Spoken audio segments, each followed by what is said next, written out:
जो हमारा previous video था उसके अंदर हमने अपना पूरा एक तरीके से जितना भी इक्वेशन ऑफ मेरे पास हो सकता था इक्वेशन ऑफ स्ट्रेट लाइन के बारे में हमने पूरा जैसे देख लिया, पूरा डिटेल में देख लिया कि इक्वेशन ऑफ लाइन बेसिकली हम कैसे निकालते हैं, क्या हमारे पास 2 पॉइंट फॉर्म बेसिकली क्या होता है, 1 पॉइंट पैरेलल फॉर्म क्या होता है, उसके अंदर डिफरेंट टाइप के कैसे क्वेश्चन को सॉल्व किया जाता है, कार्टेशियन फॉर्म का मीनिंग क्या होता है, वेक्टर फॉर्म को हम कैसे उसमें लिखते हैं, अप्लाई करते हैं। फिर हमारे पास कुछ 4 फॉर्मुला मैंने स्टेटमेंट लिखा था वो भी हम अच्छे से देख चुके हैं। फिर डिफरेंट टाइप के वैरायटी के क्वेश्चन हम कैसे निकाल सकते हो ऑलरेडी हम सब कुछ एक तरीके से अपना जो नोट है ना एकदम इनफ है, मतलब कंप्लीट हो चुका है। अब बस क्या करना है, नोट को अच्छे से पढ़ना है, जो मैंने क्वेश्चन है उसको रिवाइज करना है, देन क्या करना है, बस दैट्स इट, अपना काम यहाँ पे हो जाएगा। ठीक है, तो अब हम स्टार्ट करते हैं अपना जो नेक्स्ट टॉपिक ना, उसका नाम है एंगल बिटवीन टू लाइंस।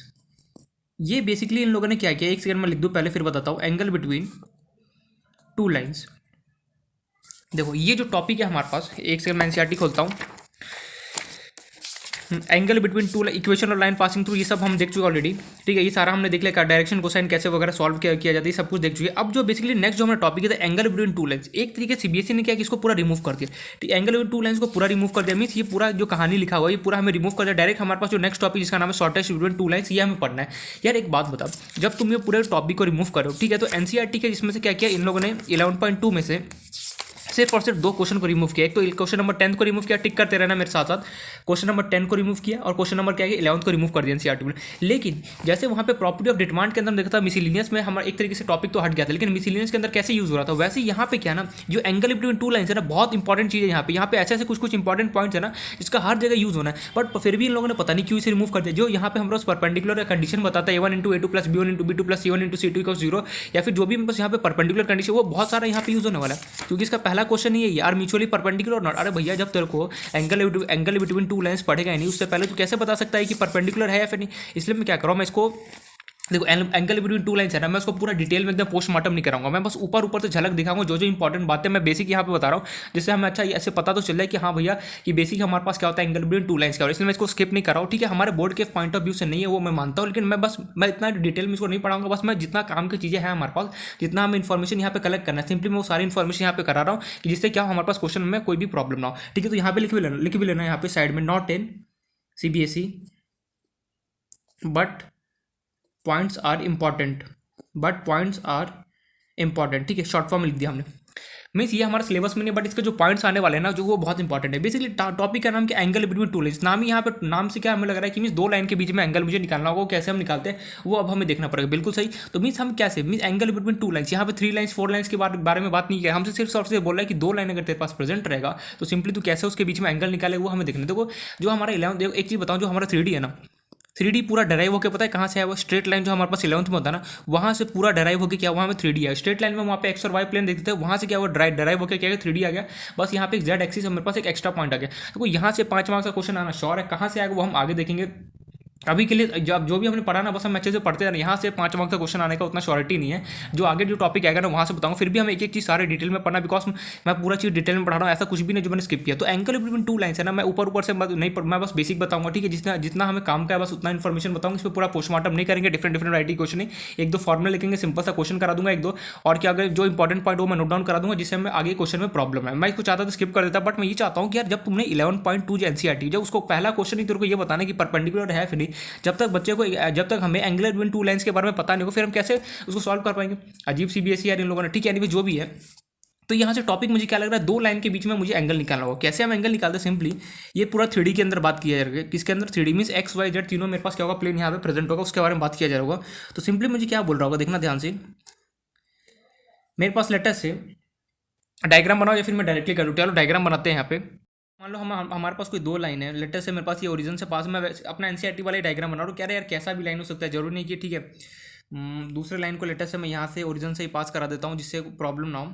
ये मेरे पास क्या है, 2 लाइन है, ये L1 लाइन और ये क्या है L2 है। ठीक है, ये मेरे पास 2 लाइन, इन दोनों लाइन के बीच में जो एंगल बन रहा है थीटा, उसका मुझे बताना है कि एंगल कितना होगा। नहीं समझ में, फॉर एग्जाम्पल मेरे पास कोई ऐसे मान लो कोई लाइन है, इसके बीच में जो एंगल बन रहा है वो मुझे थीटा यहाँ पे फाइंड आउट करना है कि कितना इसके बीच में एंगल बन रहा होगा। फॉर एग्जांपल यहाँ भी थीटा बन सकता है, यहाँ भी बन सकता है, कहीं पे भी जहाँ पे भी मेरे पास एंगल बन रहा होगा, वो सारे अगर मुझे एंगल्स निकालना हो बेसिकली, तो हम कैसे 2 लाइन के बीच में जो मेरे पास एंगल होता है वो कैसे हम निकालते हैं वो हमें सीखना है।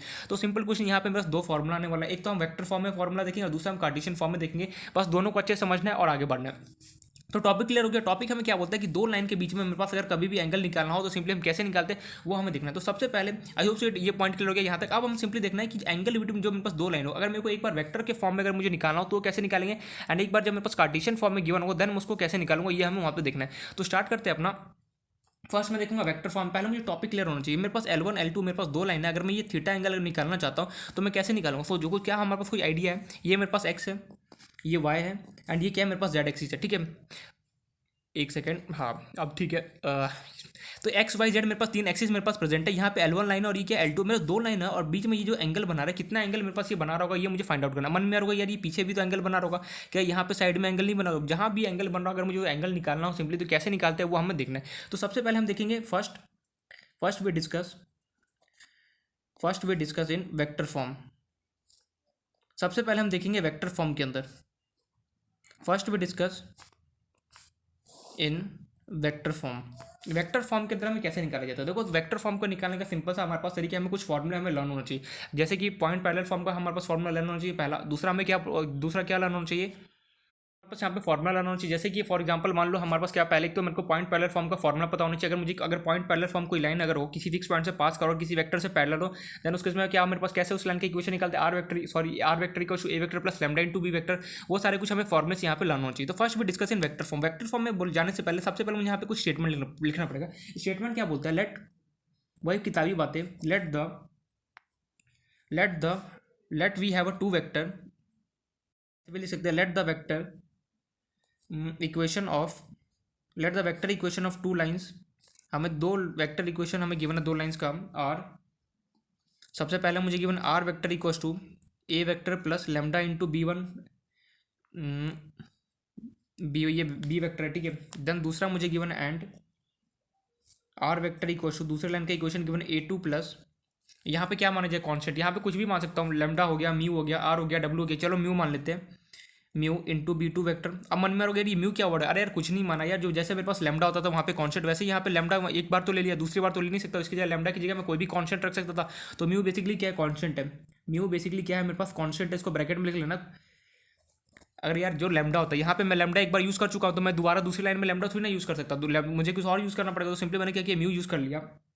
एंड हमें क्या बोलता है, एंड दीज टू लाइन्स, कुछ नहीं किताबी बात है, थोड़ा सा डेफिनेशन करेगा, बाकी पूरा एकदम इजी है। These two lines are parallel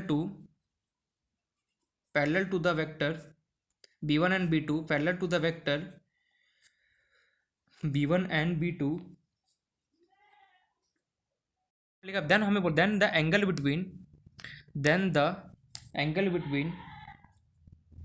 between two lines is given by, यार क्यों इतना सारा चिल्ला रहा है यार हाँ चिल्ला ले भैंस की आँख, डिस्टर्बेंस होता रहता है बैकग्राउंड में। Then the angle between two lines is given by, हमें क्या बोलते हैं, then the angle between two lines is given by, हमें जो ये angle and theta, then the angle between two lines is given by, formula मेरे पास यहाँ पे ध्यान से देखना, cos theta is equals to B1 vector dot B2 vector divide by magnitude of B1 vector multiply by magnitude of B2 vector. ये हमारे पास theta निकल के आता है।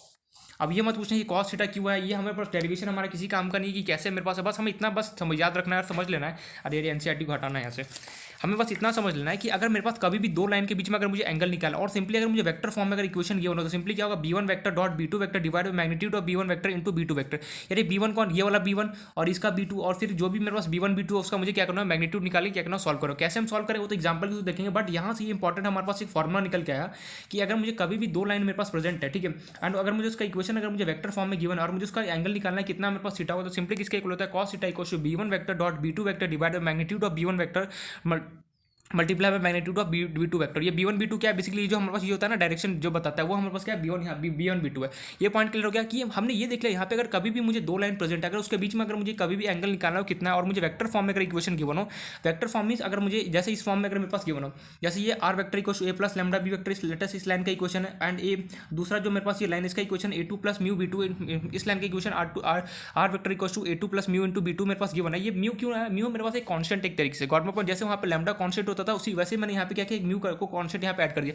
कुछ भी कर सकता था, अल्फा और गामा, जो मन करे कोई भी अल्फाबेट यहाँ पे मैं कॉन्सेप्ट यहाँ पे ऐड कर सकता था। तो अगर कभी भी मेरे पास दो लाइन प्रेजेंट हो और उसके बीच में अगर मेरे पास इक्वेशन गिवन हो, वेक्टर फॉर्म में अगर इक्वेशन गिवन हो और मुझे कभी भी एंगल अगर निकालना हो सिंपली, तो किसके इक्वल होता है, cos theta equals to b1 vector dot b2 vector divide by magnitude of b1 vector multiply by magnitude of b2 vector होता है। नो डाउट इस सिलेबस में नहीं सीबीएसई, बट हमें फिर भी पता होना चाहिए। ये पॉइंट क्लियर हो गया। अब हमारे पास वेक्टर फॉर्म में कुछ इंपॉर्टेंट पॉइंट्स आते हैं। इंपॉर्टेंट नोट क्या था, पहला ये बहुत यहाँ से देखना बहुत इंपॉर्टेंट नोट है, ये नोट इसको हम याद रखना, ये भले ही भूलना नहीं कुछ भी, फिर भी हमें पता होना चाहिए, बट ये पूरा स्टेटमेंट अगर ना भी याद रखना, बस इतना याद रखना, अगर दो वेक्टर मेरे पास दो लाइन सॉरी गिवन हो एंड उसके बीच में दो लाइन गिवन हो, उसका जो इक्वेशन हो अगर मुझे वेक्टर फॉर्म में गिवन हो और कभी भी मुझे इस लाइन के बीच में एंगल निकालना हो, तो सिंपली क्या होता है, cos theta equals to b1 vector dot b2 vector divide by magnitude of b1 vector multiply by magnitude of b2 vector. b1 b2 क्या होता है मेरे पास, जो ये लैम्डा के बगल में होता है, जो हमारे पास डायरेक्शन बताता है उसके अंदर, वो मेरे पास क्या होता है, b1 b2 होता है। अब ये पॉइंट क्लियर हो गया।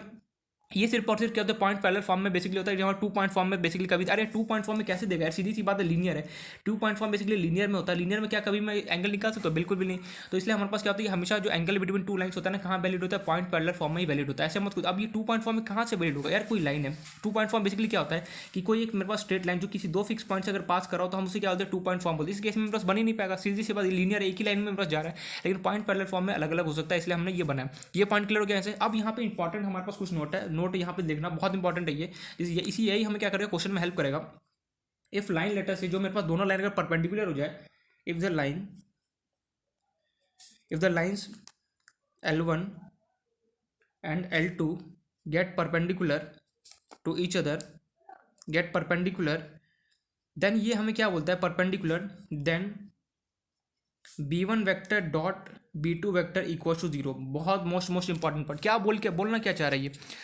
अगर मेरे पास मैं यहीं पे बना रहा हूँ, ठीक है, ये XY Z में नहीं बना रहा, अगर मेरे पास ये लाइन L1 है, अगर कोई दूसरा लाइन अगर ये दोनों आपस में अगर ये परपेंडिकुलर हो जाए, ये लेटर से ये लाइन क्या है मेरे पास, ये L2 लाइन है, अगर ये दोनों अगर आपस में परपेंडिकुलर हो जाए, देन उस केस में मेरे पास क्या होगा, बेसिकली हम क्या बोलते हैं कि b1 vector dot b2 vector का वैल्यू क्या होगा, मेरे पास 0 होगा। ये पॉइंट याद रखेगा। अगर कभी भी मेरे पास अगर कभी भी लाइन अगर आपस में अगर ये एंगल अगर मेरे पास थीटा अगर 90 डिग्री अगर बना रहा हो, तो simply b1 vector dot b2 vector का वैल्यू क्या होगा, मेरे पास 0 होगा। ये पॉइंट क्लियर हो गया।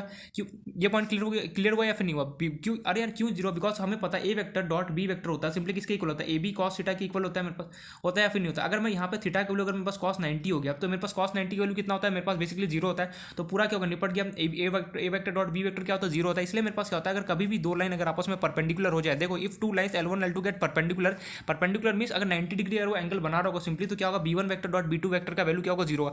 मोस्ट इंपॉर्टेंट पॉइंट ये पता होना चाहिए, क्यों मेरे पास 0 है, बिकॉज मुझे पता है a vector dot b vector किसके इक्वल होता है, अरे हम अभी वेक्टर में पढ़ के आए डॉट प्रोडक्ट में कि अगर मेरे पास a vector dot b vector होता है, सिंपली किसके इक्वल होता है, ए बी कॉस थीटा के इक्वल होता है। और यहाँ पे थीटा मेरे पास अगर यहाँ पे a और b लेटर से a और b के बीच में अगर ये एंगल, ये a नाम दे देना, इसका नाम दिया, a और b के बीच में अगर एंगल मेरे पास 90 डिग्री हो गया, तो cos 90 की वैल्यू मेरे पास कितना होता है, 0 होता है। तो पूरा कहानी कितना हो गया, 0 हो गया। इसलिए मेरे पास हमेशा याद रखना, अगर दो लाइन्स अगर कभी भी आपस में परपेंडिकुलर हो जाए, फॉर एग्जाम्पल ये ऐसे हैं, दूसरा स्केच कहाँ गया पता नहीं, स्केच यार आज कहाँ रख दिया मैंने, ठीक है चलो पेन ही ले लेते हैं। ये मेरे पास गिवन है दिस, और ये मेरे पास लाइन, एक पेन मेरे पास ऐसी, ये दोनों आपस में लाइन कैसे परपेंडिकुलर है, अगर बीच में भी ना सही, अगर ऐसे मैं लिख दूँ, अगर ये देखो, ये मेरे पास जो बेसिकली ये जो लाइन है, ये मेरे पास क्या L1 और समझना, ये जो ब्लू वाला लाइन क्या L2 है। अगर ये दोनों लाइन अगर आपस में परपेंडिकुलर हो जाए, देन इस केस में जो इनके बीच में एंगल कितना बन रहा है, ये जो एंगल कितना बन रहा है इसके बीच में 90 डिग्री बना, तो मैं यहाँ से क्या बोल सकता हूँ कि b1 vector dot b2 vector का वैल्यू क्या होगा, 0 होगा। तो मोस्ट इंपॉर्टेंट पॉइंट हमारे लिए ये यहाँ पे कि अगर कभी भी दो मेरे पास लाइन है, अगर आपस में कभी भी परपेंडिकुलर है, देन इन दैट केस उनके बीच में जो एंगल होता है b1 vector dot b2 vector का वैल्यू क्या होता है, 0 होता है। ये पॉइंट क्लियर हो गया। अब मान लो दूसरा यहाँ पे एक इंपॉर्टेंट नोट ये है कि अगर मेरे पास जो लाइन L1 L2 अगर पैरेलल हो जाए, अगर L1 L2 अगर एक दूसरे के नीचे पैरेलल हो जाए, देन इस केस में मेरे पास एंगल कितना होगा, अगर मेरे पास लेटर से ऐसे हो जाए, if line L1 and L2 get parallel, then मैं क्या बोलूँगा, then b1 vector is equal to lambda into b2 vector. यार ये क्या लिख दिया तूने, अरे यार सीधी बात है, अगर मेरे पास लेटर से ये कोई लाइन L1 है और ये मेरे पास क्या है कोई लाइन L2, अगर ये दोनों आपस में पैरेलल है, तो मुझे पता है b1 वेक्टर इक्वल टू क्या होता है, लैम्डा इंटू b2 वेक्टर बोलते हैं। हमें ये पता है कि मेरे को a और b अगर आपस में मुझे पैरेलल गिवन होता है, तो मैं सिंपली क्या लिखता हूँ वेक्टर में, a vector equal to lambda into b vector लिखता हूँ, नहीं लिखता। वैसे मैंने यहाँ पे अगर मेरे पास L1 और L2 अगर मेरे पास दो लाइन अगर आपस में पैरेलल हो गया, तो मैं क्या बोल सकता हूँ, b1 वेक्टर इक्वल टू क्या होगा, लैम्डा इंटू क्या होगा, b2 वेक्टर होगा। ये दो इंपॉर्टेंट पॉइंट जो हमें अच्छे से पता होना चाहिए। तो यहाँ पे हमारे पास एक तरीके से हमने ये देख लिया कि अगर कभी मेरे पास दो इक्वेशन गिवन हो, इसलिए हमने ये देखा कि अगर मेरे पास कभी भी दो लाइन मेरे पास प्रेजेंट है और वो क्या है मेरे पास वेक्टर फॉर्म में, अगर मेरे पास उस लाइन का इक्वेशन अगर गिवन हो, अगर उसके बीच में एंगल निकालना हो तो सिंपली क्या होता है cos theta equals to b1 vector dot b2 vector divide by क्या होता है magnitude of b1 vector into कितना होता है मैग्नीट्यूड ऑफ b2 वेक्टर होता है। ये पॉइंट हमें क्लियर हो गया। मोस्ट इंपॉर्टेंट बात यहाँ पे ये है कि अगर मान लो कि दो लाइन अगर कभी भी आपस में परपेंडिकुलर हो जाता है, परपेंडिकुलर मीन्स अगर दो लाइन पर आपस में 90 डिग्री एंगल अगर बना रहा होगा सिंपली, तो उस केस में b1 vector dot b2 vector का वैल्यू कितना होगा 0 होगा। और दो लाइन अगर आपस में कभी भी पैरेलल होगा देन उस केस में क्या होगा b1 वेक्टर इक्वल टू क्या होगा equal to lambda into b2 vector होगा। ये चलो एक पॉइंट क्लियर हो गया। एक बात मुझे यहाँ पे ये समझाना, क्या पूछना था यार, एक सेकंड जी बताना। जो बी होता है, बी मेरे पास क्या होता है डायरेक्शन हमें बता रहा होता है। ये जो बी बेसिकली क्या होता है इसका डायरेक्शन बताना, ये कि डायरेक्शन क्यों पता है, डायरेक्शन रेशियो से मेरे पास इसका जो हमारे पास वेक्टर फॉर्म होता है वो हमें बनता है, हम ऑलरेडी पढ़ चुके हैं। बी क्या होता है ये ऑलरेडी हमें पता है। अब हम चलते हैं, अगर मान लो यही लाइन का इक्वेशन अगर कार्टेशियन फॉर्म में गिवन होता है देन उस केस में हम क्या करते हैं, तो सिंपली अब हमारा जो नेक्स्ट है इफ सेकेंड जो पार्ट है, if equation of two lines, if equation of two lines are in Cartesian form,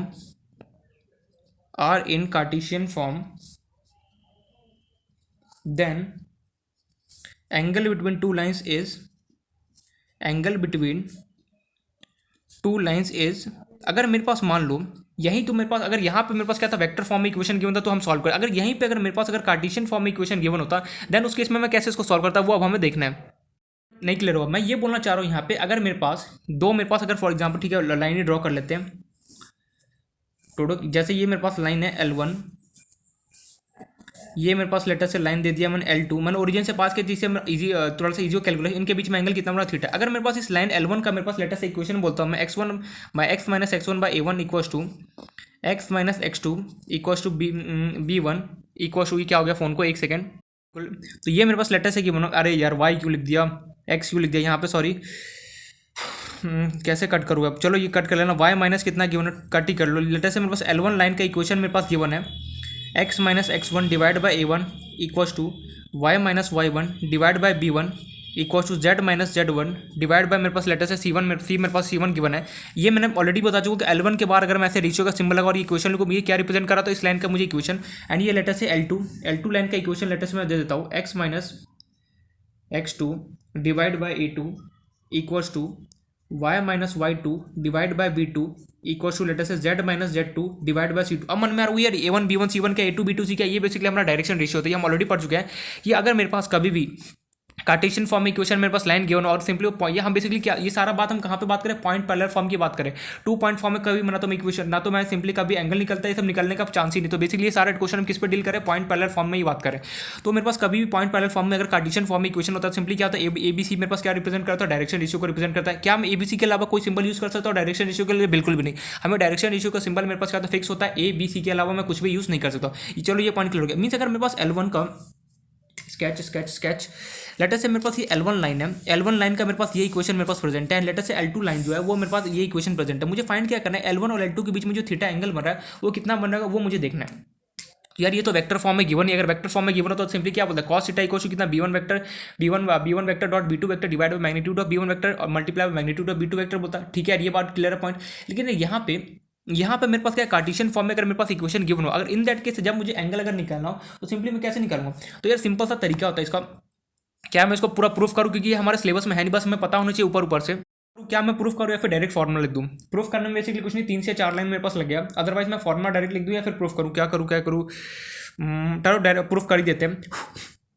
ठीक है, हमारे सिलेबस में वैसे तो है नहीं है बट हमें पता होना चाहिए। फिर भी प्रूफ क्या करना, सिंपली मैं लिख देता हूँ। अगर फिर भी प्रूफ का जरूरत लगे कि हाँ मुझे प्रूफ देखना है कि कैसे मेरे पास इधर इन्फॉर्म करना, बेसिकली 2 से 3 लाइन का क्वेश्चन है, 2 से 3 लाइन के अंदर मेरे को सॉल्व हो जाएगा। प्रूफ कैसे सिंपली करूँगा, L1 का जो मेरे पास डायरेक्शन रेशियो गिवन है उसको मैं वेक्टर में कन्वर्ट करूँगा, L2 जो मेरे पास गिवन है उसको मैं डायरेक्शन रेशियो में कन्वर्ट करूँगा। फिर जो मेरे पास cos theta equals to b1 vector dot b2 vector divide m1 into m2 था ना, उसका ये हेल्प लूंगा और सिंपली उसके अंदर पुट कर दूंगा, मेरे पास क्या होगा फॉर्मुला आ जाएगा। तो सिंपली मैं डायरेक्टली क्या कर रहा हूँ, मैं डायरेक्ट फॉर्मुला लिख रहा हूँ। तो जी एंगल मेरे पास निकलेगा, कैसे निकलेगा, cos theta equals to a1 a2 plus b1 b2 plus c1 c2 divide by magnitude of root over a1 square plus b1 square plus c1 square multiply by root over a2 square plus b2 square plus c1 square. ये हमारे पास formula निकल के आता है, बहुत simple है, learn हो जाएगा। a1 a2 plus b1 b2 plus c1 c2 divide by क्या होता है a1 square plus b1 square plus c1 square a2 square plus b2 square plus c2 square. यहाँ पे a1 a2 b1 b2 C1 C2 क्या basically it represent direction ratio represent कर रहा है। ये तो हमें ऑलरेडी पता है, फिर मैं लिख रहा हूँ यहाँ पे इट रिप्रेजेंट डायरेक्शन रेशियो, क्योंकि हमें पता है ABC जो सिंबल होता है किसको रिप्रेजेंट करता है, डायरेक्शन रेशियो को रिप्रेजेंट करता है। मीन्स मैंने यहाँ से ये देख लिया, अगर मेरे पास कभी भी दो लाइन अगर मेरे पास प्रेजेंट है, उसके बीच में अगर मुझे एंगल निकालना और अगर मुझे उसका इक्वेशन मेरे पास कार्टेशियन फॉर्म में अगर गिवन होगा, देन उस केस में मैं कौन सा फॉर्मुला यूज करूँगा, this cos theta equal to क्या करूँगा, A1 A2 plus B1 B2 plus C1 C2 divide by क्या करूँगा, रूट ओवर A1 का स्क्वायर प्लस A2 B1 का स्क्वायर प्लस C1 का स्क्वायर मल्टीप्लाई बाय A2 का square plus B2 का square plus C1 का स्क्वायर करूँगा। ये मेरे पास क्या होगा, इस लाइन का मुझे एंगल देगा। कैसे देगा, मैं एक दो एग्जांपल कर दूंगा बेसिक जिससे हमें पता है। ये फॉर्मुला हमें अच्छे से पता होना चाहिए। जो मैंने अगर मेरे पास अगर मान लो मेरे पास दो लाइन प्रेजेंट है एंड अगर वो मेरे पास वेक्टर फॉर्म में अगर गिवन होता इक्वेशन और उसके बीच में अगर मुझे एंगल निकालना हो तो कैसे निकालेंगे, वो फॉर्मुला हमने देख लिया। अगर वहीं अगर मेरे पास कार्टेशियन फॉर्म के अंदर मेरे पास इक्वेशन प्रेजेंट होता देन उस केस में अगर मुझे एंगल निकालना होता तो कैसे निकालते, ये फॉर्मुला हमने देख लिया। इसलिए मैं यहाँ पर करा रहा हूँ बिकॉज ये थोड़ा बहुत इंपॉर्टेंट पॉइंट्स है हमारा, थोड़ा नहीं बहुत इंपॉर्टेंट 11.2 के लिए नहीं, एक तरीके से बेसिक है। इसको इन लोगों ने रिमूव कर दिया, पता नहीं जब तुम टॉपिक रिमूव करो तो उसका क्वेश्चन भी हटाना चाहिए ना। ठीक है, एनीवेज नहीं हटा तो क्या कर सकते हैं। तो हमें बेसिक हमें पता चलेगा कि अगर मेरे पास बेसिक क्या, मैंने एक तरीके से पूरा यहाँ पे कुछ भी स्किप नहीं किया, मैंने सब कुछ यहाँ पता है कि एंगल बिटवीन टू लाइन्स में अगर मुझे वेक्टर फॉर्म में अगर कभी भी इक्वेशन प्रेजेंट हो देन अगर मुझे एंगल निकालना हो तो कैसे निकालते हैं। देन अगर मेरे पास कार्टेशियन फॉर्म अगर दो लाइन के इक्वेशन की और अगर मुझे इसके बीच में एंगल अगर कभी भी निकालना हो तो सिंपली इस फॉर्मूले से मैं निकालते हैं। नो डाउट ये हमें पता चल गया। क्वेश्चन कैसे आएगा, क्वेश्चन एकदम बच्चों जैसा था, सिंपली बोल देगा कि हमें या तो कार्टेशियन इक्वेशन या फिर वेक्टर इक्वेशन दे देगा दो लाइन का, बोलेगा चलो इसका बता एंगल कितना, वो हम देखेंगे यहाँ पे। बट यहाँ पे अब इसके भी कुछ इंपॉर्टेंट नोट्स है। नोट क्या बोलते हैं, तो वही अगर मेरे पास परपेंडिकुलर हो गया L1 L2 देन इस केस में क्या होगा। सबसे पहला note, if the lines L1 and L2 are perpendicular, if the lines L1 L2 are perpendicular, बहुत इंपॉर्टेंट नोट है ये, ठीक है। देन ये जो नोट लिखा है ना मैंने वो बहुत इंपॉर्टेंट, देन हमारे पास देन इस केस में क्या होगा, मेरे पास A1 A2 plus B1 B2 plus C1 C2 का वैल्यू क्या होगा मेरे पास 0 का। बहुत ही इंपॉर्टेंट नोट है। अगर मुझे ये बहुत जगह हम यूज़ करने वाले, इसको पहले ही बोला ध्यान से पढ़ लेना इसको। अगर मेरे पास दो लाइन अगर मुझे कहीं भी प्रूफ भी करना होगा ना कि इस लाइन को परपेंडिकुलर प्रूफ करो, सिंपल सा तरीका, अगर A1 A2 plus B1 B2 plus C1 C2 करो, अगर मेरे पास 0 आ गया देन इस केस में क्या बोलूंगा, वो लाइन कैसा है, परपेंडिकुलर। क्लियर हो, परपेंडिकुलर मीन्स ये L1 और ये क्या L2 आपस में ये दोनों लाइन अगर एंगल उनका 90 डिग्री बन रहा होगा तो सिंपली मैं क्या बोलूंगा A1 A2 plus B1 B2 plus C1 C2 का वैल्यू क्या होगा 0 का। ये बहुत इंपॉर्टेंट है, ध्यान से समझना। मैं एक और यहाँ पे पढ़ा रहा हूँ अच्छे से, यहाँ पे समझ लेना। मैं ये बोलना चाहता हूँ अगर हमें कभी भी प्रूफ करना हो कि बहुत मिलेगा ऐसा क्वेश्चन कि proof that this lines are perpendicular, तो प्रूफ करने के लिए हमें सिंपल सा ध्यान रखना, अगर कार्टेशियन फॉर्म में इक्वेशन गिवन हो तो A1 A2 plus B1 B2 plus C1 C2 का वैल्यू अगर 0 आ गया देन लाइन के आपस में परपेंडिकुलर होगा। अगर वहीं अगर मुझे वेक्टर फॉर्म में गिवन होता है और मुझे बोलता है प्रूफ दैट या फिर show that it is these two lines are perpendicular, not that, in that case we have applied to B1 vector dot if the value of B1 vector dot B2 vector is 0 then we can say that our these two lines are perpendicular. got my point। तो यहाँ पे मैं यही बोलना चाहूँगा कि अगर मेरे पास दो लाइन अगर मेरे पास प्रेजेंट हो और मुझे चाहे बहुत जगह यूज होने वाला ये दो फॉर्मुला, एक तो ठीक है एंगल तो हमें निकालने के लिए वैसे हमारे पास बोर्ड में हट चुका है, बट ये जो है ना मैं पूरा मैंने यहाँ पे क्यों पता है क्योंकि ये जो है ना ये इसका हम बहुत जगह यूज़ करना है। ये और जो हमारे पास जो हमने वहाँ पे पढ़ा ना B1 vector dot B2 vector equal to 0, अगर वेक्टर फॉर्म में गिवन हो तो हम कैसे करेंगे, इन दोनों का हम बहुत जगह यूज़ करें। चलो ये तो ठीक है नहीं यूज़ होगा, लेकिन हमें पता होना चाहिए ना। ठीक है मैं डायरेक्टली लिख देता A1 A2 plus B1 B2 plus C1 C2 equal 0, लेकिन हमें पता थोड़ी कैसे चलता है A1 A2 प्लस ये है क्या। तो हमें ये पता चले कि मेरे पास अगर कभी भी दो लाइन प्रेजेंट हो, अगर मान लो अगर वो आपस में परपेंडिकुलर होगा देन उस केस में मेरे का होगा A1 A2 plus B1 B2 plus C1 C2 का वैल्यू क्या होगा 0। अगर मुझे कभी भी क्वेश्चन वाला बोले कि चेक कर ये परपेंडिकुलर लाइन है या फिर नहीं, हमें दिमाग में क्या चेक करना है, सबसे पहले मेरे से ये क्वेश्चन पूछना है क्या कार्टेशियन फॉर्म में गिवन है, कार्टेशियन फॉर्म में गिवन हो दिस इक्वल टू 0 अगर आ गया तो बोलूंगा बिल्कुल। अगर वेक्टर फॉर्म में गिवन हो तो मैं B1 vector dot B2 vector अगर उसका वैल्यू 0 आ गया देन मैं डायरेक्टली बोल दूंगा दिस लाइन्स आर क्या आपस में परपेंडिकुलर। क्या ये पॉइंट क्लियर हो गया, बिल्कुल क्लियर हो गया। अगर मान लो यहीं पे अगर यहाँ पे मेरे पास ये पहला नोट था, अगर मेरे पास यही L1 L2 अगर पैरेलल हो जाता दैट इन दैट केस हमारे पास क्या होता है, if lines are parallel then मैं क्या बोल सकता हूँ यहाँ से A1 upon A2 is equals to B1 upon B2 is equals to ये B1 B2 है, ठीक है, is equals to C1 upon C2। अगर मेरे पास दो लाइन अगर आपस में पैरेलल होगी तो हमें ऑलरेडी पता है, हम देख के भी आ चुके हैं कि हमने स्टार्टिंग में बताया था कि लाइन्स अगर पैरेलल होता है सिंपली हम कैसे करते हैं। और लेकिन यहाँ से मुझे ये पता है अगर दो लाइन्स अगर पैरेलल हो गए then A1 upon A2 equals to B1 upon B2 equals to क्या होगा C1 अपॉन C2 क्या होगा, ये आपस में तीनों क्या होगा इक्वल होगा। ये पॉइंट क्लियर हो गया। तो यहाँ पे एक तरीके से जो हमारा बेस था ना मैंने पूरा बता दिया। अब मन में आ रहा होगा ये जो NCERT वाले ना इन लोगों ने इसको प्रूफ करा है फालतू में, अगर इसको प्रूफ देखना है ना तो मैं बता दूंगा दूसरे मेथड, बट ये बिल्कुल भी मत जाना। Got my point. अब जो यहाँ पे ना जो हमारे काम का पॉइंट है, पहला काम का पॉइंट तो ये था कि अगर मेरे पास कभी भी कार्टेशियन फॉर्म में अगर इक्वेशन मेरे पास प्रेजेंट हो और अगर मुझे चेक करना हो कि लाइंस परपेंडिकुलर है या फिर नहीं, हम सिंपली क्या कहते हैं A1 A2 plus B1 B2 को C1 C2 को 0, लाइन अगर पैरेलल होगा देन इस केस में दिस, अगर मान लो बाकी सब ये अगर मुझे कभी वेक्टर फॉर्म में गिवन होगा कितना घुमा फिरा के इन लोगों ने दिए तो हम इस पर बिल्कुल भी ध्यान नहीं देना, जो मैंने बताया ना बस हमारे ये एक तरीके से एनसीईआरटी वाला नोवल बना रखा है, हमें नोवल की तरफ नहीं जाना, हमें अपना कंसेप्ट क्लियर करना और समझना अच्छे से। तो आई होप यहाँ तक जो भी मैंने बताया पॉइंट क्लियर हो गया होगा कि एंगल बिटवीन टू लाइन्स होता है कैसे, अगर परपेंडिकुलर हो गया देन इन इस केस में हम कैसे अप्लाई करते हैं, एंड अगर मान लो पैरेलल हो गया देन उस केस में कैसे, अगर कार्टेशियन फॉर्म में अगर मेरे पास गिवन हो देन उन केस में अगर एंगल निकालना हो तो ये फॉर्मुला यूज करता हूँ। अगर मुझे कभी भी लाइन को चेक करना है कि ये परपेंडिकुलर है फिर नहीं, तो अगर मैं मुझे क्या सबसे पहले क्या सवाल करूँगा, कैसे ये कार्टेशियन फॉर्म में होगा तो ये फॉर्मुला यूज करूँगा, अगर वेक्टर फॉर्म में होगा तो simply B1 vector dot B2 vector अगर वैल्यू 0 आ गया देन मैं डायरेक्टली बोल दूंगा लाइन कैसे आपस में परपेंडिकुलर। ये यहाँ तक पॉइंट क्लियर हो गया। अब मैं इस पर एक दो बेसिक क्वेश्चन कराता हूँ, फिर अपने जो मेन पार्ट है ना उसके अंदर एनसीईआरटी वाले पार्ट में एंट्री कराऊंगा कि रियलिटी मैंने इस टॉपिक को क्यों पढ़ा, जब ये टॉपिक रिमूव हो चुका है तो फिर क्यों पढ़ा है, इसलिए मैंने कराया बिकॉज जो एनसीईआरटी के फर्स्ट क्वेश्चन ही है ना, एक सेकंड, एनसीईआरटी को जो first show that the lines are show that the three lines with direction को से गिवन है और मुझे बताने इसको परपेंडिकुलर है। अब सीधी सी बात है, मुझे डायरेक्शन रेशियो देके मुझे पूछा ये परपेंडिकुलर है या फिर नहीं, तो हम करेंगे क्या, सिंपली इसका A1 हो गया, ये क्या होगा B1, ये क्या होगा मेरे पास C1 होगा, ये A2 B2 C2 होगा। ठीक है, जब क्वेश्चन करेंगे तो बताऊंगा, ये फॉर्मुला बहुत जगह यूज आने वाला, A1 A2 plus B1 B2 plus C1 C2 करूंगा, अगर इसका वैल्यू 0 आ गया देन इस केस में बोलूँगा क्या लाइन आपस में परपेंडिकुलर, अदरवाइज क्या करूँगा डायरेक्टली मना कर दूंगा। तो कैसे इसका यूज़ करेंगे वो तो हम आगे देखेंगे। अब चलते हैं मैं इस पर एक दो बेसिक छोटा छोटा क्वेश्चन का, जैसे हमारा थोड़ा सा कंसेप्ट क्लियर हो जाए कि हाँ रियलिटी में हो क्या रहा था और ये एंगल विद टू लाइन्स निकाल, भले सीबीएसई बोर्ड में नहीं तो क्या, बट फिर हमें पता होना चाहिए। ये इंपॉर्टेंट नोट है और जो मैंने बताया ना वो परपेंडिकुलर होगा, बहुत जगह यूज होने वाले से ध्यान से उस चीज़ को पढ़ लेना अच्छे से। अब जो मैं इस पर चाहता हूँ एक क्वेश्चन देखते हैं बेसिक छोटा छोटा, कैसे मैं देगा फाइंड द एंगल बिटवीन, मैं बस एक दो क्वेश्चन कर रहा हूँ, मैं पूरा पीएचडी नहीं कर रहा हूँ, जैसे मैंने सिस्टम ऑफ इक्वेशन जैसे मैट्रिक्स में जैसे पढ़ा था एकदम छोटा सा मैंने बेसिक दे दिया था, बेसिक नहीं एक तरीके से हमने पूरा फाउंडेशन अपना देख लिया कि कैसे हमारे पास होता है, हाई लेवल पर नहीं गया तो सेम टू सेम मैंने यही किया, मैंने यहाँ पे पूरा फाउंडेशन बेसिक बता दिया। एक दो क्वेश्चन बेसिक करा दूंगा, मैं हाई लेवल पर नहीं जाने वाला, डिफरेंट वैरायटी के क्वेश्चन नहीं कराने वाला, बस हमें बेसिक पता होना, अगर बाई चांस अगर कभी भी आ गया तो कैसे इसको सॉल्व करते हैं वो हमें पता होना चाहिए। ठीक है, अब हम क्वेश्चन देखते हैं, find the angle between the lines, और हमें लाइन गिवन है r vector equals to 3i cap plus 2j cap minus 4k cap plus lambda i cap plus 2j cap plus, दो 3D है ना उसके अंदर हमें हर एक फॉर्मूला का मीनिंग पता होना चाहिए यार, ए क्या होता है मेरे पास, बी क्या होता है, इन सब का जब मीनिंग पता होगा ना फटाफट क्या होगा इजीली क्वेश्चन सॉल्व हो जाता है। वहीं अगर हमें मीनिंग पता नहीं होता ना, क्या होता है मुलस्ते रहते हैं क्वेश्चन में, ये ए क्या होगा, बी का मीनिंग क्या होता है, लैम्डा क्या होता है, यहाँ पे इसी में हम घूमते रहते हैं गोल गोल और सब कुछ समझ में नहीं आता है। इसलिए बोला कि जो भी मैंने बताया एक एक चीज़ का हमें मीनिंग पता होना चाहिए। तो मेरे पास find the angle between the line, मेरे पास दिस एक और दूसरा लाइन मेरे पास गिवन है question R vector equals to, and are vector equals to latest given है 5j cap minus 2k cap plus mu, कुछ भी ले सकता था यार, मैंने म्यू, मेरा मन किया मैंने म्यू ले लिया, एनसीईआरटी वालों ने भी म्यू यूज़ किया, मैंने बोला चलो एनसीईआरटी के बाद कोई भी अल्फा कोई भी कॉन्स्टेंट यहाँ पे ले सकता हूँ मैं। 5j cap minus 2k cap plus mu 3i cap plus 2j cap plus 6k cap. I hope तो ये क्वेश्चन दिख रहा है। मुझे क्या करना है, इन दोनों लाइन के बीच में मुझे क्या सिंपली क्या एंगल निकालना है। तो पहली बात,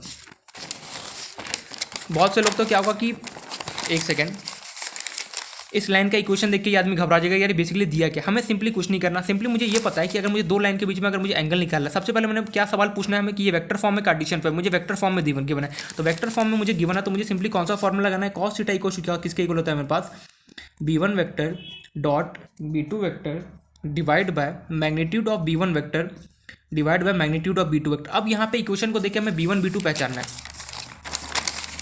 तो मुझे पता है सिंपली हमें ये पता है, ये मेरे पास गिवन है, ये क्या होगा फर्स्ट का ए वेक्टर हो गया, ये लैम्डा हो गया, ये बेसिकली क्या हो गया b1 वेक्टर, ये नहीं समझा, ये बेसिकली मेरे पास क्या होगा b1 वेक्टर होगा। अरे यार लैम्डा के बगल में क्या होता है b हमें रिप्रेजेंट कर रहा होता है, और सिंपली दूसरी लाइन में जो मेरे पास गिवन है, ओहो मैंने म्यू दो बार क्यों लिख दिया, एक सेकंड, आर वेक्टर इक्वेशन मैंने क्या लिखा 5j cap minus 2k cap plus mu,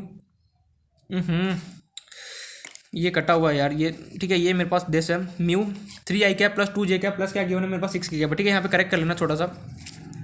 तो मुझे पता चला b1 मेरे पास क्या गिवन है दिस, ये मेरे पास क्या है b1 का वैल्यू मेरे पास प्रेजेंट है, स्केच बिना क्यों नहीं चल रहा है, और मुझे सिंपली दूसरा जो मेरे पास लाइन है उसका मुझे क्या लेना है b2 लेना था। b2 बेसिकली क्या होता है, जो कांस्टेंट होता है उसके बगल में जो होता है वो हमारे पास क्या होता है, अरे यार ये मेरे पास a2 होगा, ये मेरे पास क्या होगा a1 होगा, ये मेरे पास क्या होगा b1 होगा, ये मेरे पास क्या होगा b2 होगा, तो simply b1 into b2 divide by क्या करूँगा मैं root over magnitude of b1 vector multiply by क्या करूँगा मैग्नीट्यूड ऑफ b2 वेक्टर करूँगा। तो सिंपली मेरे पास b1 क्या आ गया, b1 आ गया मेरे पास i cap plus 2j cap, focus क्यों नहीं हो रहा है, इतने देर से हो भी रहा था या फिर नहीं हो रहा था या फिर डायरेक्टली हमने रिकॉर्ड कर लिया, ओ गॉड, अरे यार एक सेकंड में चेक कर लेता हूँ, पता नहीं हो भी रहा होगा या फिर नहीं हो रहा, ठीक है देख लेना एक बार। तो मैं सिंपली ये बोलना चाह रहा हूँ, जो मेरे पास लैम्डा कॉन्स्टेंट के बगल में जो गिवन होता है वो हमारे पास क्या होता है B1 होता है, और सिंपली जो कॉन्स्टेंट के बगल में तो हमें बी को रिप्रेजेंट कर दिया, B1 हो गया, ये क्या हो गया B2 हो गया। तो सिंपली B1 का यहाँ पे वैल्यू पुट कर दूंगा। B1 मेरे पास गिवन है आई कैप प्लस 2 जे कैप प्लस 2 के, यहाँ पे मल्टीप्लिकेशन आना चाहिए डॉट में, मैंने डॉट में सीखा है आई इंटू आई क्या होता है, आई इंटू जे क्या होता है, जे इंटू के क्या होता है। अगर ये नहीं आता होगा ना फिर तो ये क्वेश्चन छोड़ ही दो, फिर तो छोड़ दो। फिर B2 मेरे पास क्या है, 3 आई कैप प्लस 2 जे कैप प्लस 6 के कैप। तो सिंपली मैं लिख देता हूँ यहाँ पे 3 आई कैप प्लस 2 जे कैप प्लस 6 के कैप डिवाइड पे क्या होता है मेरे पास रूट ओवर B1 का जो मेरे पास है, B1 का जो मेरे पास मैग्नीट्यूड मीन्स आई कैप का मैग्नीट्यूड क्या होगा। अरे यार B1 मेरे पास क्या है, मैं यहाँ पे लिख देता हूँ आई कैप प्लस 2 जे कैप प्लस 2 के कैप। सिंपली मेरे पास जो B2 है वो मेरे पास क्या गिवन है 3 आई कैप प्लस 2 जे कैप प्लस कितना गिवन है 6 के कैप। अब सिंपली अगर मैं B1 का अगर मुझे मैग्नीट्यूड निकालना, सिंपली क्या होगा रूट ओवर आई कैप का क्वेश्चन कितना है 1 का स्क्वायर, जे कैप का क्वेश्चन कितना है 2 का स्क्वायर, के कैप का क्वेश्चन कितना है 2 का। कुछ नहीं करना होता, सिंपली हमें फॉर्म में पुट करना होता है। तो वही यहाँ पे लिख देता हूँ 1 का स्क्वायर प्लस 2 का स्क्वायर प्लस कितना हो गया 2 का square, then simply multiply by B2 का मेरे पास अगर मैं मैग्नीट्यूड निकालने चलूँ, B2 का अगर मैं मैग्नीट्यूड निकालना चलूँ तो मेरे पास आई कैप का क्वेश्चन कितना है 3 का स्क्वायर, जे कैप का क्वेश्चन कितना है 2 का स्क्वायर, के कैप का क्वेश्चन कितना है 6 का स्क्वायर। तो यहाँ पे पुट कर देते हैं 3 स्क्वायर प्लस 2 का स्क्वायर प्लस कितना गिवन है 6 का स्क्वायर। चलो सॉल्व करते हैं बेसिकली। तो ये मेरे पास हो गया कॉस थीटा, ये वही चलता हुआ आ रहा है। तो ये अब मैं मल्टीप्लाई करूँ, अब हमें मल्टीप्लाई करना है। मल्टीप्लाई में सिंपली हमें क्या आना चाहिए, आई कैप इंटू आई कैप क्या होता है, जे कैप इंटू जे कैप क्या होता है, के कैप इंटू के कैप क्या होता है। डॉट में मैं ऑलरेडी बता चुका, ये सब हम देख चुके हैं, ठीक है। वो तो ठीक है, फिर भी मैं बता ही देता हूँ, अगर याद होगा तो well and good thumbs up, अगर नहीं याद तो फिर देख लेना। यहाँ पे हमें सिंपल सा क्या बोलता है, डॉट प्रोडक्ट क्या होता है, आई इंटू आई करो तो भी तुझे क्या मिलेगा 1 मिलेगा, जे इंटू जे करो सिंपली तो भी तुझे क्या मिलेगा 1 मिलेगा, के इंटू के कैप सॉरी के डॉट के करेगा तो भी तुझे क्या मिलेगा 1 मिलेगा। इसके अलावा तू कुछ भी करेगा ना, आई इंटू जे कर, तू आई इंटू के कर, तो सबका वैल्यू क्या मिलेगा 0 पर मिलेगा। बस मुझे डॉट में इतना याद होना चाहिए कि आई इंटू आई करूँ या फिर जे इंटू जे करूँ या फिर के इंटू के करूँ, सबका वैल्यू क्या होता है 1 होता है। बाकी किसी भी चीज़ को मल्टीप्लाई करूँगा मुझे 0 मिलेगा। स्टार्ट करते हैं अपना मल्टीप्लिकेशन। आई इंटू वाई, देखो आई इंटू 3 आई कितना, आई इंटू वाई कितना हो गया 1, आई मल्टीप्लाई बाय 3 आई कितना होगा मेरे पास, आई इंटू आई कितना हो गया 1, 3 इंटू 1 कितना हो गया 3। अब मेरे पास आई इंटू जे के साथ मल्टीप्लाई होगा 0 हो गया, फिर मेरे पास आई इंटू के साथ मल्टीप्लाई होगा 0 हो गया। चलो निपट गया, नहीं समझ में। अरे आई अगर मेरे पास, और यहाँ पे जमन क्या बोला, अगर आई मेरे पास आई इंटू आई क्या होता है 1 होता है, बाकी आई किसी के साथ भी मल्टीप्लाई हो, आई जे के किसी के साथ भी मल्टीप्लाई हो, सिंपली हमें आंसर क्या मिलता है 0 मिलता है। तो मैंने यहाँ पे देखा आई इंटू आई कितना हो गया 1, 1 इंटू 3 करूँगा 3 हो गया, आई इंटू जे करूँगा 0 हो गया, आई इंटू के करूँगा अगेन मेरे पास 0 हो गया। चलो काम निपट गया। अब इसके बारी जे इंटू आई करूँगा 0 हो गया, मैं यहाँ पे लिख नहीं रहा हूँ। देन मेरे पास जे इंटू अगर मैं जे करूँगा सिंपली क्या हो गया 1, तो 2 इंटू 2 कितना हो गया 4, नहीं समझे, जे इंटू कितना गया 2 जे, तो जे इंटू जे कितना हो गया 1 सॉरी 2 जे है, जे इंटू जे कितना हो गया 1, 2 इंटू 2 कितना हो गया 4, 1 इंटू 4 करूँगा कितना हो गया 4 प्लस 4। अब जे इंटू अगर मैं के करूँगा 0 आ गया, जे डॉट सॉरी, अब बेसिकली इसके बारे के डॉट आई करूँगा 0 होगा, के डॉट जे करूँगा अगेन 0, के डॉट के कितना होता है 2 के, डॉट कितना है 6 के डॉट के कितना होता है 1, 6 इंटू 2 कितना हो गया 12, तो ये मेरे पास आ गया 12। अब इसके बारे रूट के अंदर इसको सॉल्व करते हैं। डॉट के साथ कैसे मल्टीप्लाई यार, डॉट के साथ सिंपल पता है आई इंटू आई 1 होता है, जे इंटू जे, जे डॉट डे कितना होता है 1 होता है, के डॉट के कितना होता है 1 होता है। बाकी किसी भी चीज़ के साथ अगर मैं मल्टीप्लाई करूँगा सबका वैल्यू कितना आएगा 0 आएगा। अब नीचे इसको सॉल्व करते हैं तो ये मेरे पास कितना गया 1 का स्क्वायर 1, 2 का स्क्वायर कितना गया 4, 2 का स्क्वायर कितना 4 प्लस 4 8, 8 प्लस 1 कितना रूट ओवर 9। देन इसकी बारी 3 का स्क्वायर कितना होता है 9, 2 का स्क्वायर कितना होता है 4, 6 का स्क्वायर कितना 36, 36 प्लस 4 करूँगा 40, 40 प्लस 9 कितना गया 49। सॉल्व करते हैं 12 प्लस 4 कितना गया मेरे पास 16, 16 प्लस 3 कितना गया 19 डिवाइड रूट 3 का रूट 9 का रूट 9 जो होता है किसका स्क्वायर होता है 3 का, रूट 49 किसका होता है इसका 7 का, तो 7 इंटू 3 करूँगा कितना गया 21। तो कॉस थीटा का वैल्यू कितना गया मेरे पास यहाँ से 19/20। मुझे यहाँ पे थीटा निकालना तो थीटा इक्वल क्या गया कॉस इसके यहाँ पे गया तो सिंपली क्या cos inverse 19/21 answer that's it. कुछ किया है मैंने एकदम सिंपल सा फॉर्मुला पुट किया मैंने, B1 B2 पहचाना, डॉट से मल्टीप्लाई किया। जिसको डॉट ही प्रोडक्ट नहीं आता होगा भैया कि मुझे आई डॉट आई क्या होता है पता ही नहीं है, जे डॉट जे क्या होता है जिसको पता नहीं वो सिंपली क्या इस क्वेश्चन को सॉल्व कर पाएगा बिल्कुल भी। इसलिए मैंने बोला था कि ध्यान से वेक्टर को रिवाइज करना है। अब तो यहाँ से मैंने एक छोटा सा क्वेश्चन करा दिया कि कैसे फॉर्मुले को हम यूज करते हैं। सिंपली हमें B1 B2 पहचानना होता है, सिंपली यहाँ पे पुट करना है, डॉट प्रोडक्ट हमें लगाना है और क्या करना है आंसर आएगा। ये पॉइंट क्लियर हो गया। डॉट प्रोडक्ट बहुत मस्त है, यहाँ पे हमें पता होना चाहिए कि आई डॉट आई 1 होता है, के डॉट के करूँगा 1 होता है, जे डॉट जे करूँगा 1 होता है, आई बाकी हम किसी भी चीज़ के साथ मल्टीप्लाई करूँगा ना सबका आंसर क्या आएगा मेरे पास 0 आएगा। ये पॉइंट क्लियर हो गया। यही होता है स्पेशलिटी डॉट का। अब अगर मान लो यहीं पर मुझे कार्टेशियन इक्वेशन में अगर गिवन होता तो हम इस क्वेश्चन को कैसे सॉल्व करते। फॉर एग्जाम्पल ऐसे अगर मुझे दे देता फाइंड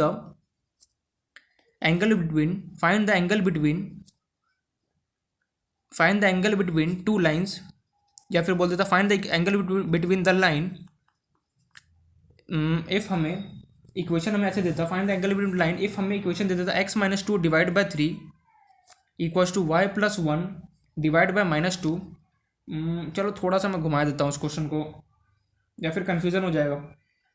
सोच रहा हूँ दो ना दो, दो ना दो, चलो दे देते हैं। इक्वल्स टू दो या फिर ना दो, यार वही कन्फ्यूजन हो रहा है कि दे या फिर ना दे, फिर क्यों अगर अटक गए तो और प्रॉब्लम होगा, देखेंगे बाद में। टू इक्वल टू मेरे गिवन है ये कटा हुआ है, ये comma z equal to zero, and मुझे दूसरा इक्वेशन गिवन है x minus y divide by one equal to two y plus three divide by three. यहाँ पे कंसेप्ट नया सीखने को भी मिलेगा। इक्वल टू मुझे गिवन है z plus five divide by two, ये मुझे गिवन है। मीन्स मुझे यहाँ क्या करना है, इन दोनों लाइन के बीच में मुझे इक्वेशन निकालना। सीधी सी बात है, मुझे L1 का equation given x minus two by three equal to y plus one by two, लेकिन यहाँ पे comma z equal to zero given है। यार मुझे पता है अगर मुझे कभी भी दो लाइन के बीच में इक्वेशन गिवन होगा, लेटर से L1 है, इसका इक्वेशन का फॉर्मेट कैसा होना चाहिए, X minus X one by A equal to Y minus Y one by कितना होना चाहिए B equal to Z minus Z one by C होना चाहिए। लेकिन यार यहाँ पे तो गिवन नहीं है ऐसा। सबसे पहले अगर मेरे पास कभी भी ऐसा अगर फॉर्मेट ना गिवन हो तो सिंपली मुझे इस फॉर्मेट में कन्वर्ट करना पड़ता। तो यहाँ पे नोट डाल के लिख लेना पॉइंट,